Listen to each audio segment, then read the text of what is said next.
All right, hey everybody. Welcome to day 2 of the Ballad of Garvin Hackett. It's a screenplay. Let's see. That we're writing together.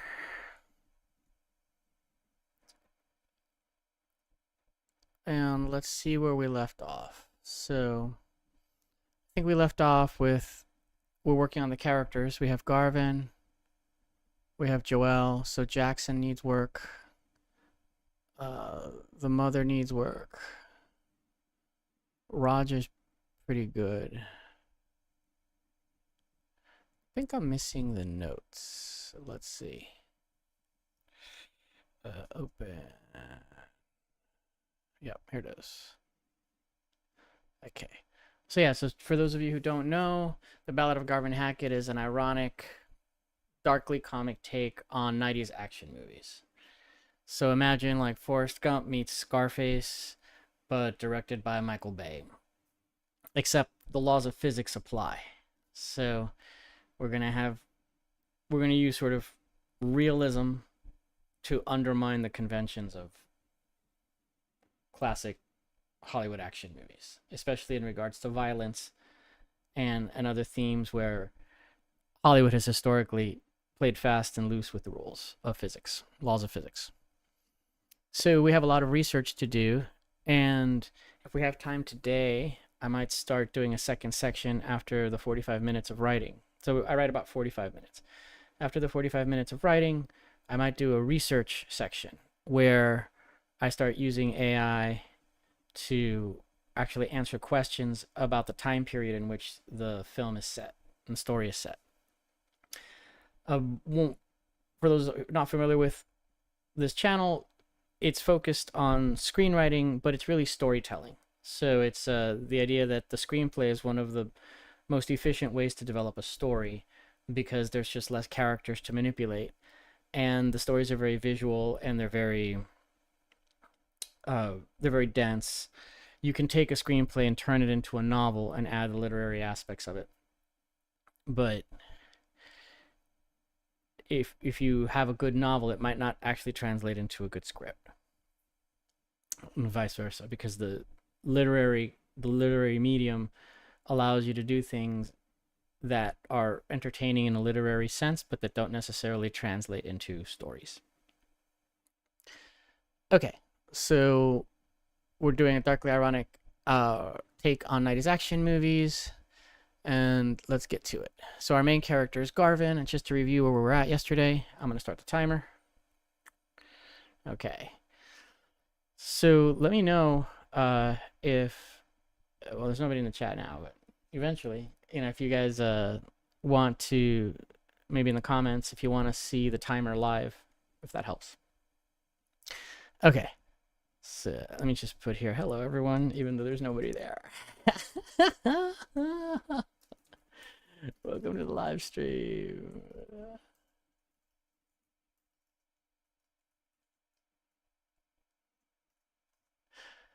That's fun. Okay.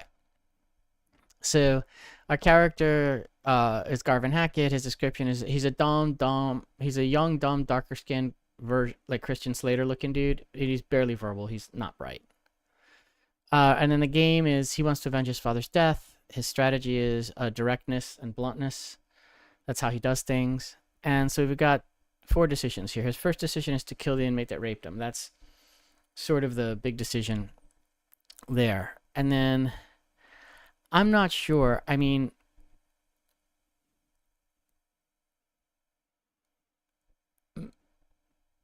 that if I put that there, then the central decision.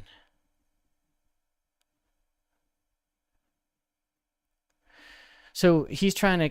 So the story is he's trying to get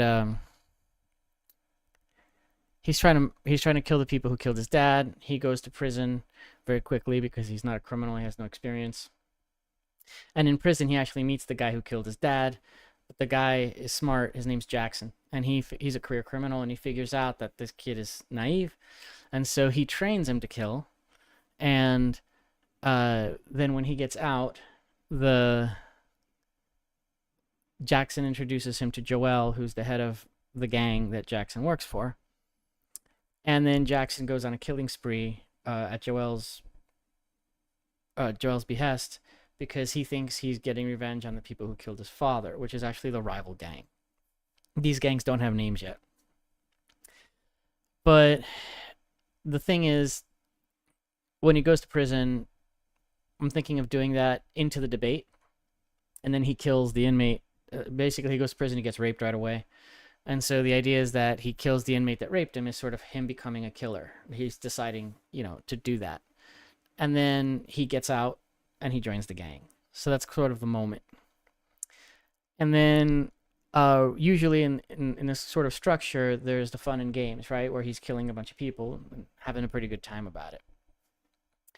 So, I see. Okay. I have an idea. I think his big decision is really to agree to help Roger. He agrees to tip Roger off. Let's see. I think that's his big change. So Roger is Roger here. He's a sort of a tabloid 90s news reporter. By the way, the story takes place in 1994. Let me put that in the notes. Yeah. Okay. Set in 1994. Set in South Florida in 1994. Okay.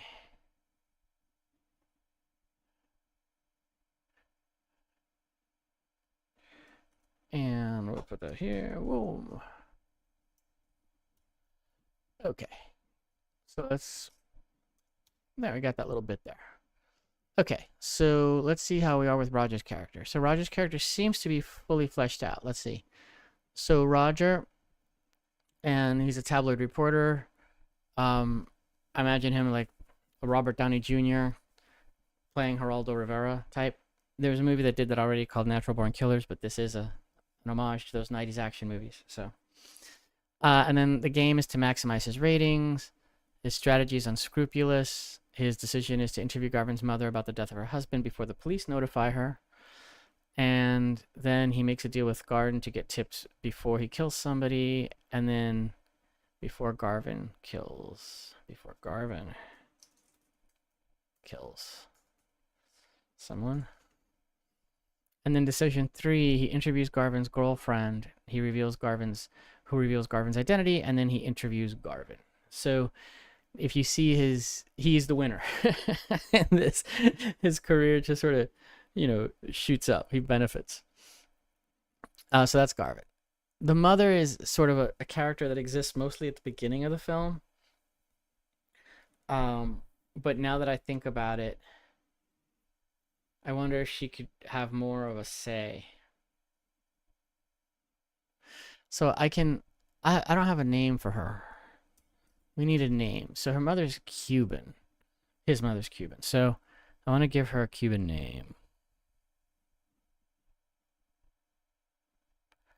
Yeah, so I got to research Cuban names because they change decade to decade.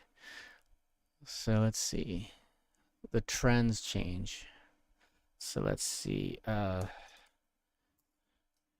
Research Cuban names for women roughly the age of Garvin's mother in the 1990s.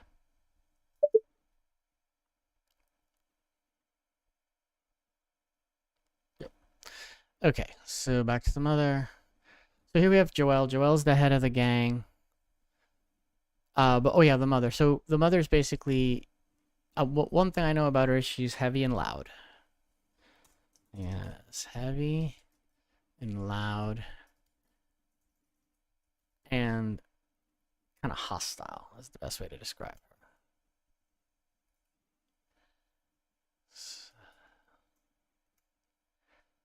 Okay. And what's she trying to do? This is kind of difficult because what she does is she belittles her husband, right? And I don't want to get too psychotherapeutic or psychoanalytic about her motivations, right? There's the general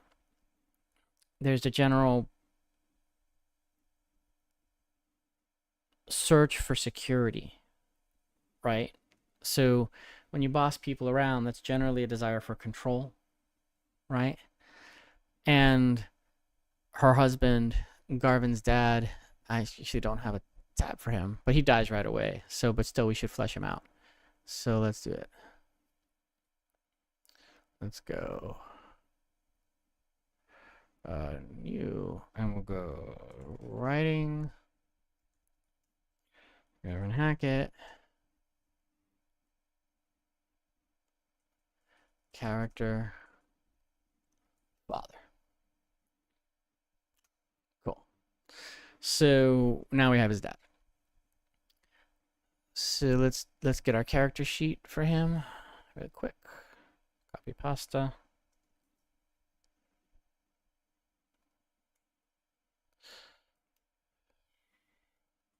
Let's see. We'll do that again.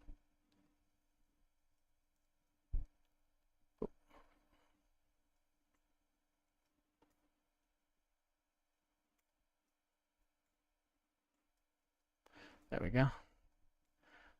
And let's get rid of something Hackett, right? We'll just put in a thing because we don't know. Great. This is Markdown. So it has its own little things that you have to think about. So put a little this. So we don't have his first name yet. And let's make him American. So like his mom, sort of married an American guy. So he's American white. And his game is to keep the peace. That's his game. He doesn't want trouble. And his strategy is diplomacy, which conflicts very much with the hostile mom, right? It just riles her up even more because he won't confront her, right? I mean, just to get like all psychological, right? If she doesn't feel like he's strong enough in his personality to protect her, to set boundaries or whatever, she feels insecure. And so she needs to take control because nobody else is doing it. That's kind of like the psychological mechanism there. But he dies early. So let's give him some decisions though, because he does not die immediately.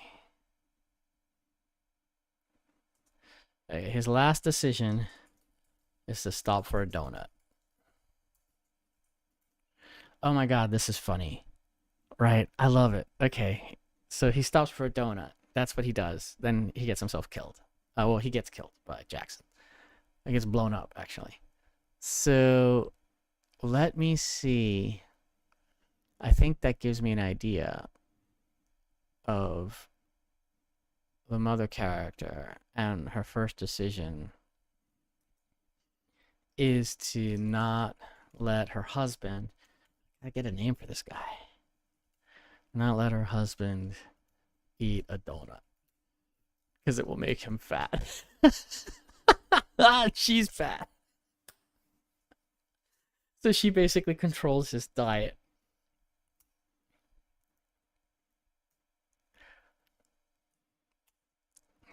That's actually a really funny interaction because he tries to call her on it in a diplomatic way, and she's like, "Are you calling me fat?" kind of thing. It's like very confrontational, and he just like backs away.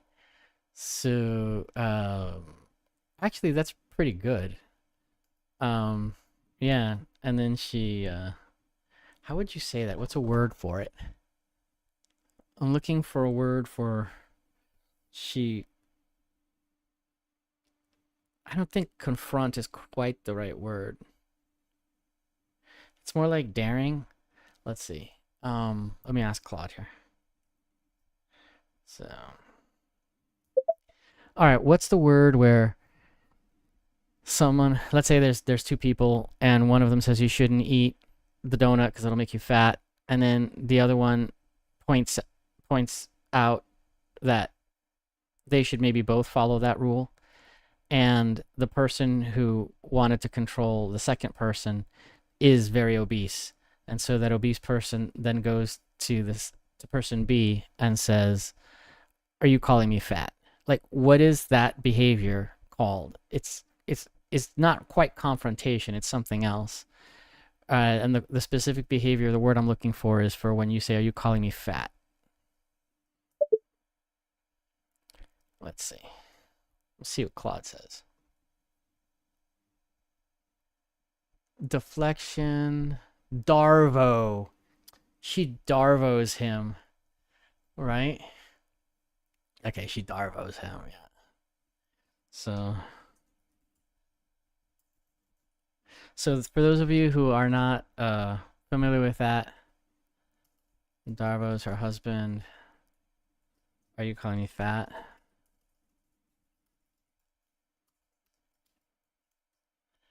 Right? So she Darvo's her husband. So for those of you who aren't familiar with Darvo, it has it stands for deny, attack, reverse, victim, offender.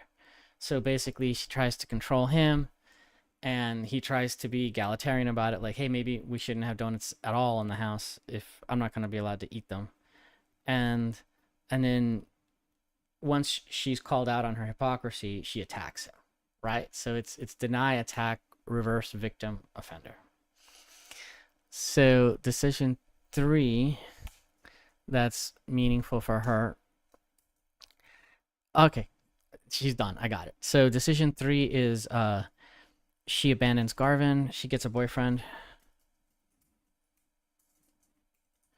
Abandons Garvin. Right? So the way I imagine the mom is she's like a Cuban refugee, right? And so she came here. She didn't have a lot. And she found this guy who was like a nice guy. Right? And then that's how she hooked up with him. But he's a nice guy and she's hard. Right? If you guys know anything about the situation in Cuba, that would have led up to a woman meeting a man about 20 years before 1994. That would have been 1974. That lady is hard, right? She comes from communism. What's dark? So yeah, imagine somebody like that coming from like a third world sort of mindset where security is key. There is no security. There is no truth, because she would have been indoctrinated already into the socialism. So yeah, but that's a digression. This is the result of the character, and we don't have to build that up. But I am going to put a note on her, so I'm going to do that. Came to United States, refugee from Cuba, grew up in communism. Because once you're, if you come here and you're like, let's say 20 years old, probably she was 20 years old, then she would have been born in 54. And so when she was 5 is when the communist revolution would have happened. So she would have been indoctrinated from 5 to 20 straight into the socialism. Yeah, so she grew up in communism. And then she married Garvin's dad when she got here alone to the States. So you can kind of feel like the Garvin's dad marriage was a bid for security, right? Not so much a soulmate thing, kind of a desperation thing. And that might be something that bothers her, right? Let me put that in. Marriage may have been, may have been a bid for security more than passionate love or romantic love.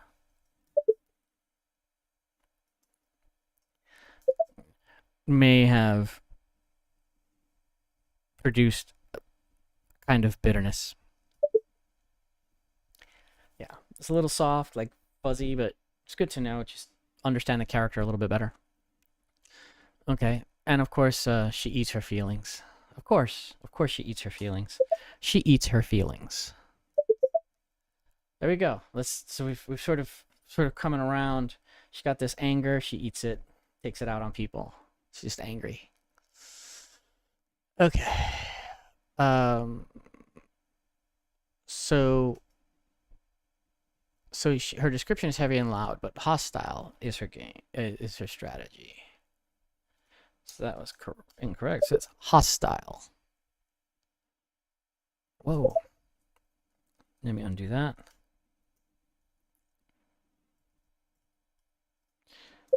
Hostile.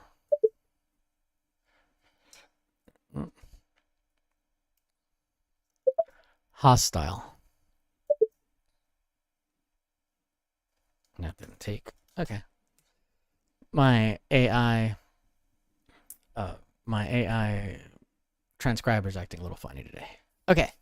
So what is her game? And her game, and I don't like this. This is like, but I'm going to say find security.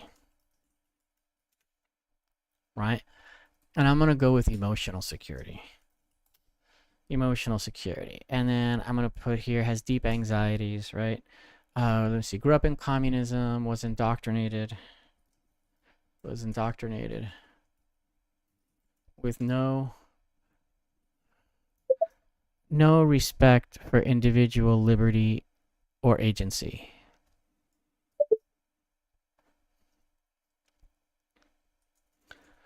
So no regard. Actually, you know what I want to say there is a little different. Let me see if Claude can give me the right wording here. So Claude, what is it that you call, like in communist indoctrination, where they put the needs, there's like no regard for your personal needs and desires? How would you call that? Because basically the needs of the collective outweigh your own need, your own individual needs. What is a good word for that when describing an individual who is indoctrinated in this way? Let's see what Claude says.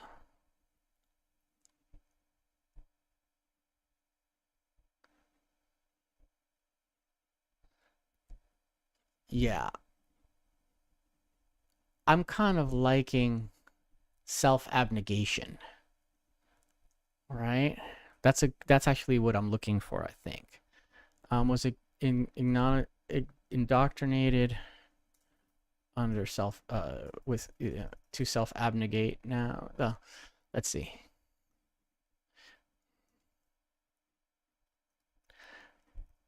So put here. I like self-abnegation. How might you incorporate that into this phrase here?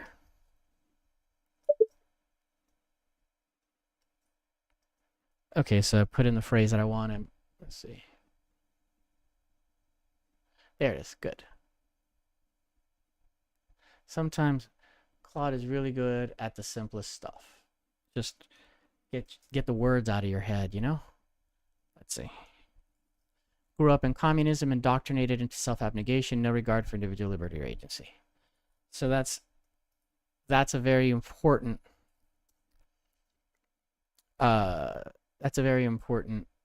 ends justify the means, right? Kind of thing. So she has a broader range of strategies that may not be the norm in 1970s America when she met her future husband. Okay, so good. This is great. And that self-abnegation comes out in other ways in compulsive behaviors, like the food, right? Oh my God, it would be really funny if, oh, that's so funny. When Garvin sees her, she's thin. I gotta put that down. When Garvin sees her in prison and she abandons him, she's thin now. Like she's just attractive all of a sudden. That's pretty hilarious. So she just let herself go when she could. All right, so I don't really have a name yet. But I don't, oh yeah, the fourth decision is to basically cash out on Garvin's name, right? So uh interview do an interview with Roger, right?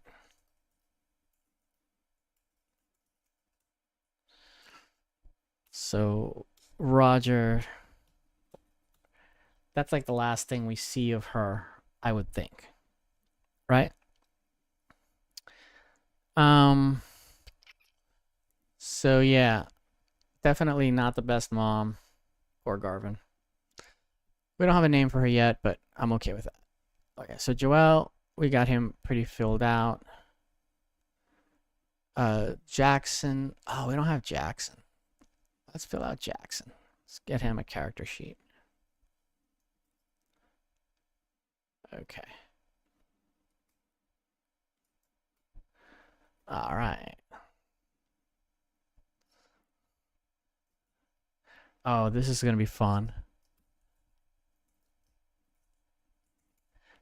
What if his last name is Jackson? Like his you know how the embarrassing black name? I mean, well, what if his parents just called him Jackson Jackson? That'd be kind of funny. I'm gonna go with it for now because it made me laugh. All right, and then the description is very simple. It's like looks like Samuel Jackson.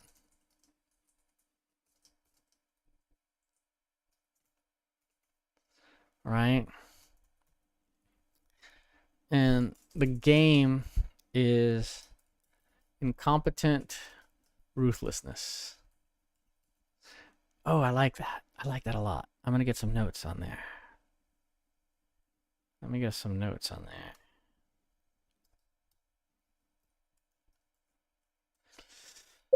So Jackson is incompetent but ruthless. So he'll make a mistake and then just through sheer ruthlessness correct it.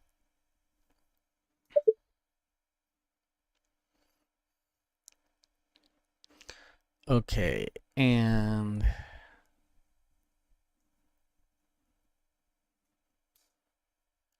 let's see. Oh no. Incompetent ruthlessness is his strategy. Sorry about that.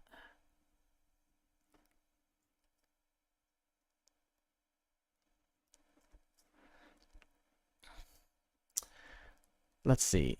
He's got. Let me ask Claude.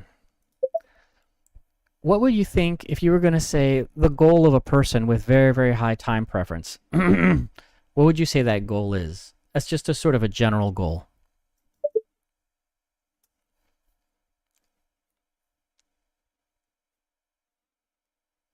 Immediate gratification. Yeah.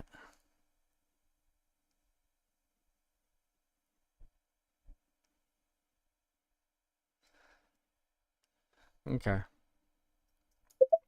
How would you describe somebody that does that in a work context? In other words, they get the job done with low conscientiousness and no regard for future consequences of the way they get the job done.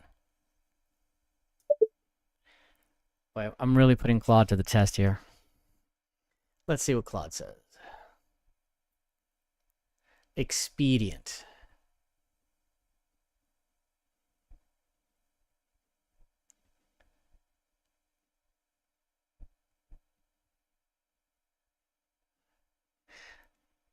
Yeah, I think I'm going to change strategy to sloppy.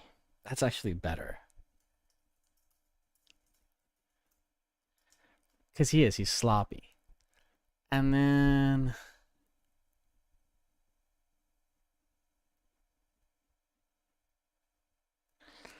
So Claude is telling me results oriented to a fault, operationally high time preference, consequentially blind.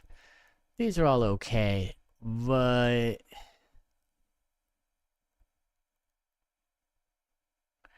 expedient. Right. So let me ask Claude the straight up question. Okay, Claude. So I got a character, and generally characters have a dramatic game, which is something that they're trying to do in the story, and they can achieve it, abandon it, or postpone it at the end of the story. And in this case, this guy's game is, I guess, expedient. He doesn't think very far ahead. So I'm trying to get a word that make sense in that context. Let's see what Claude comes up with.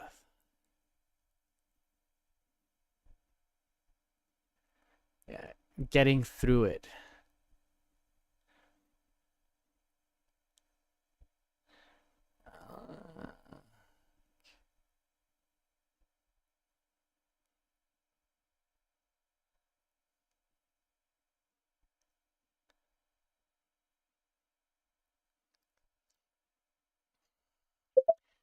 I kind of like getting through it. Give me some variations on that, because this is a guy who, in the movie, kills the wrong dude because he doesn't bother to write down the license plate number. He just writes down the car.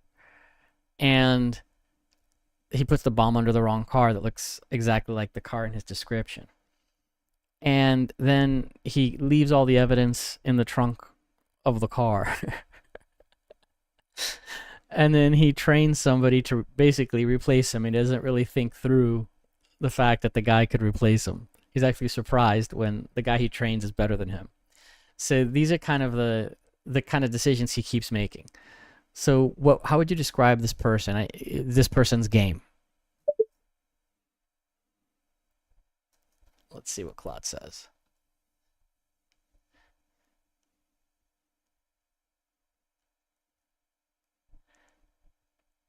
His game is essentially close enough. Getting by, maybe. Yeah. So getting by, let's see, cutting through, getting away with it.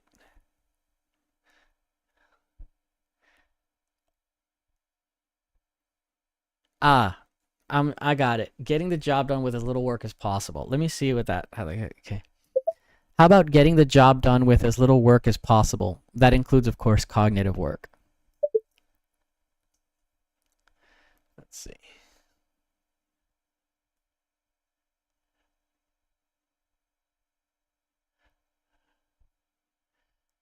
Yeah.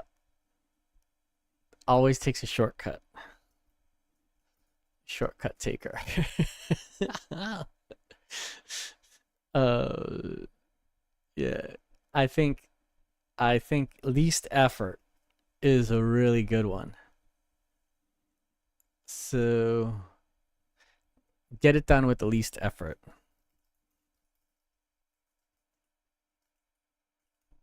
All right. So Jackson would be late.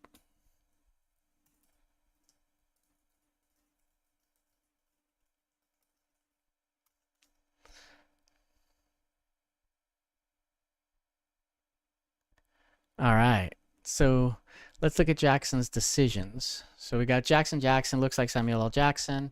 We've got to put an age, right? Like 30-year-old. Although Samuel Jackson somehow never seems to age. It's got that.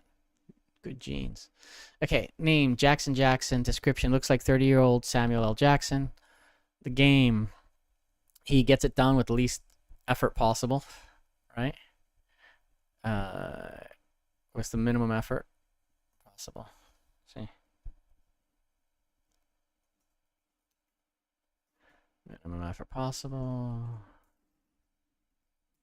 Okay. And we've got his strategy. He's sloppy and ruthless shortcut taker. All right. Good. Decision one. Okay, so we don't have any decisions for those. These are all Garvin decisions. So let's clean this up. All right.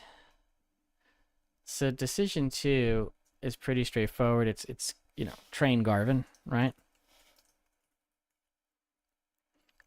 And then decision one is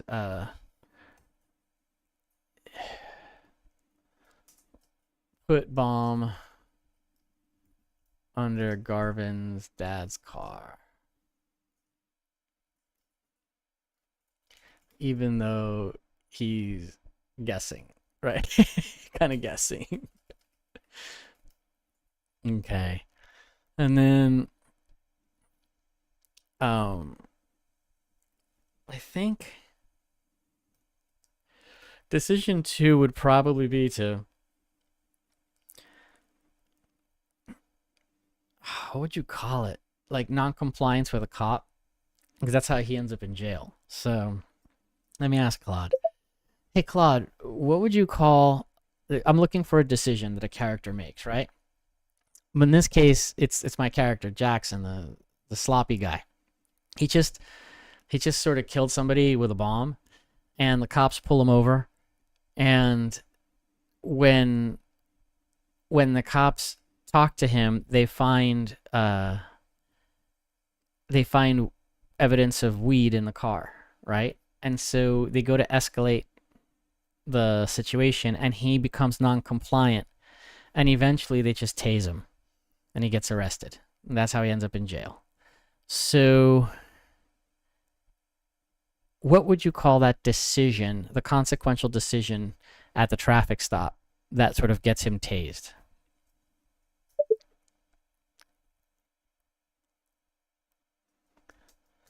The consequential decision at the traffic stop that gets him tased. Let's see.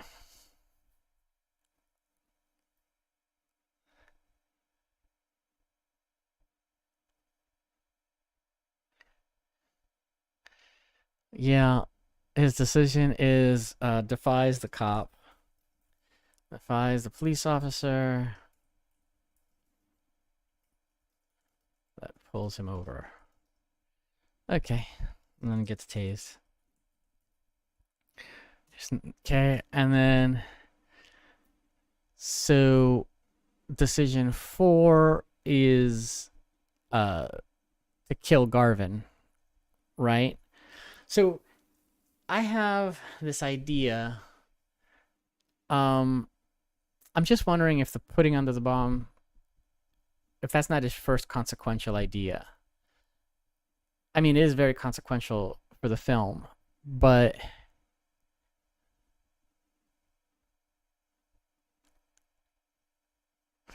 let's see. The last thing he does is let's give him 5 decisions, because one of these is gonna have to go, and we'll figure out what it is in a second. Because this will eventually become his arc, right? So he does train Garvin. That's a decision he makes. And then at the end, at the 4th decision, he tries to kill Garvin, right? Like, he kills Garvin. So, kill Garvin. Well, it's his decision. He doesn't succeed. And then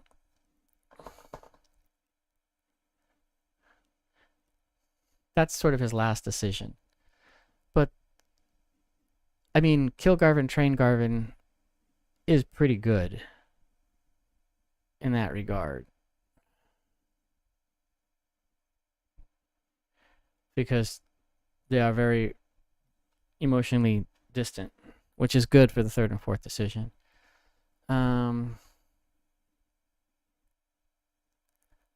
Okay. I mean, that would make him. Yeah, it's fine. I think it's good. Let's not overthink it. We can always rewrite it later. Writing is rewriting. So that gets us Jackson. Okay, so we've been writing for about 35 minutes. And so we've built out the character of Jackson. We had Joelle. We built out Joelle's mom pretty well. And did we do anything with the father? No, nothing much with the father. It's like, 15 minutes each, roughly. But that's not bad for each character. Let's see. Where are we going?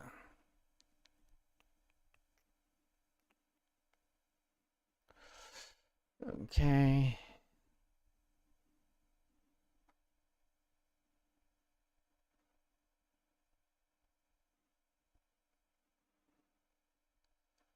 All right. Okay, so I think we're kind of missing the story. So, where's the story? So I'm gonna rename this file Story A.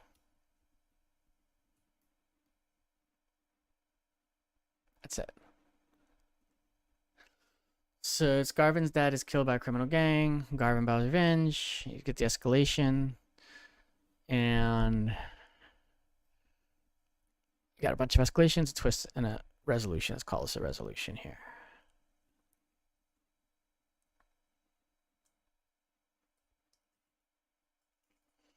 Okay.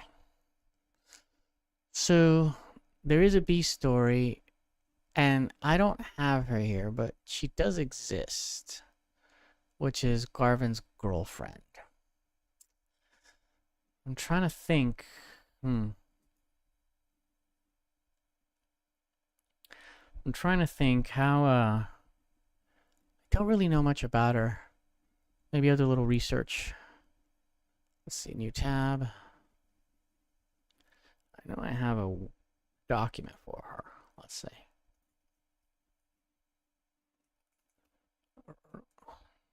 Try again. There we go. Writing. Garvin Hackett.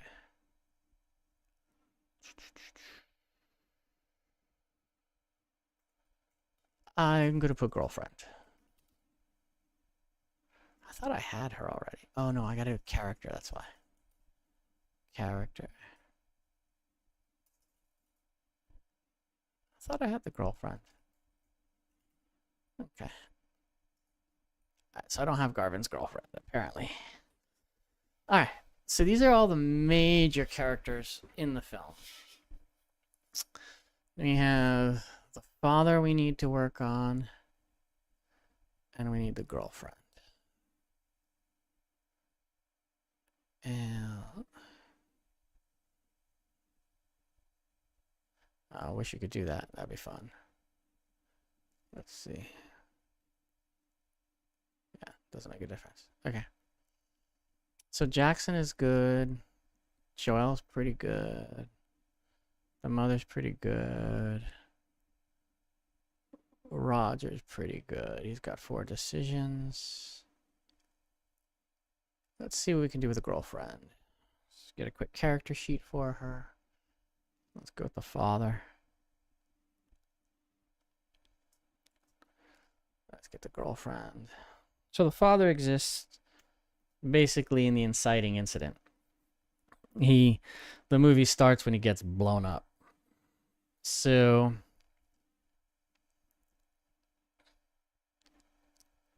let's see. Let's do, I don't know what kind of background his dad has. It'd be kind of funny if he was either kind of religious or maybe a vet or both. That'd be kind of fun. And so he's not like a weak guy. He's just wants peace, right? And his wife interprets that as weakness. And of course, we never get to see that, but his son, that would explain all the guns. And it would also explain Garvin's, like, I guess maybe Garvin initially connected with his dad because that kind of stuff was there. So I think we should make him a veteran. So in the 90s, that would have made him a Vietnam vet, I believe, right? He would have been 23 or so in 1975 when he met his mother. And so now he would be 44, 45 years old, like 4 or 5 years older than the mom. So he'd be a Vietnam vet.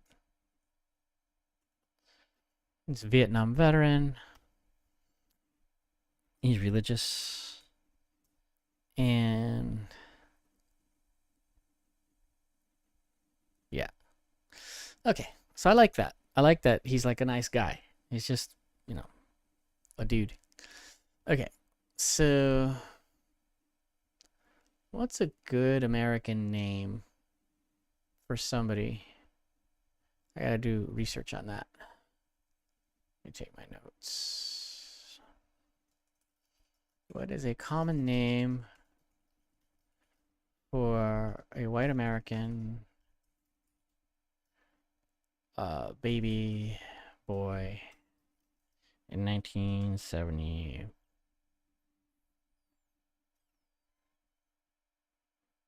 1954. 1954, right? So he would have been 20. So let's say 1950 in South Florida. Okay.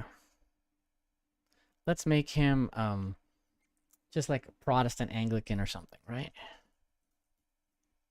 Protestant Christian. Also, what it was the major denomination in South Florida in the 50s. So let's see, we got that research to do later. But for now, his strategy is diplomacy. He just doesn't want arguments, right? So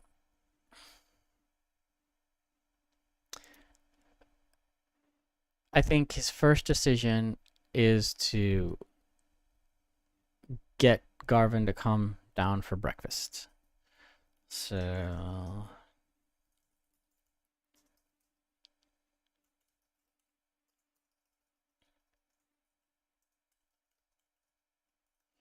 oh yeah, so I don't know if I have room for this, but there's a funny behavior that I've seen some women do. They want to get everyone sitting down at the table. John Cassavetes did a really good job with this in a movie with Jenna Rollins, which isn't saying much.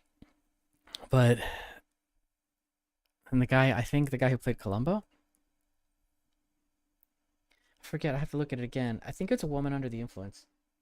Man, it was a great scene where it's the dad and he's kind of emotionally abusive and he's like, oh, we're going to the beach and we're going to have a great time, and he's all pissed off and he takes the kids to the beach. We're going to have a great time. We're at the beach. We're having a great time. And they're all really miserable.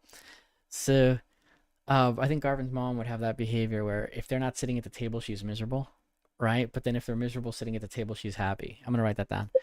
If they're not sitting at the breakfast table, she's miserable. But if everyone's miserable and sitting at the breakfast table, she's happy.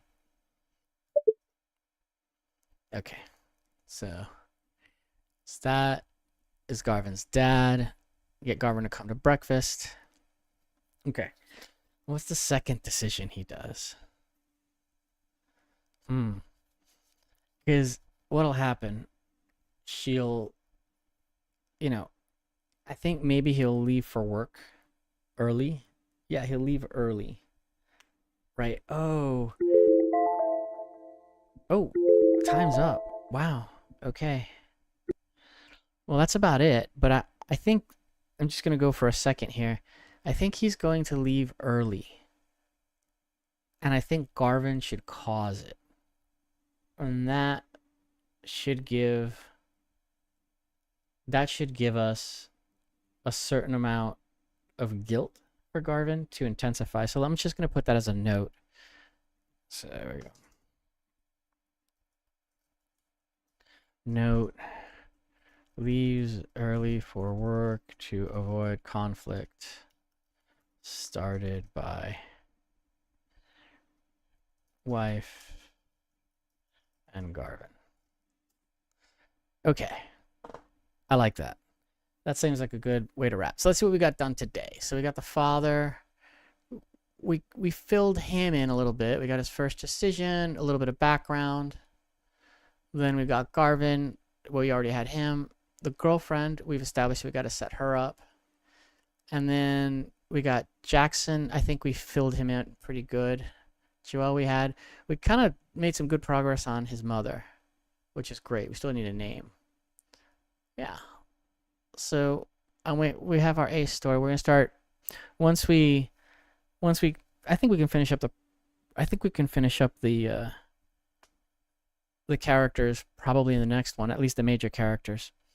And then we'll start working on the A, B, and C story, how they interact with Garvin in the next session. Okay, great. Well, short but sweet, all right? Hopefully you guys got something out of it and you enjoyed watching the process. All right. I will see you next time on day 3 of Garvin Hackett.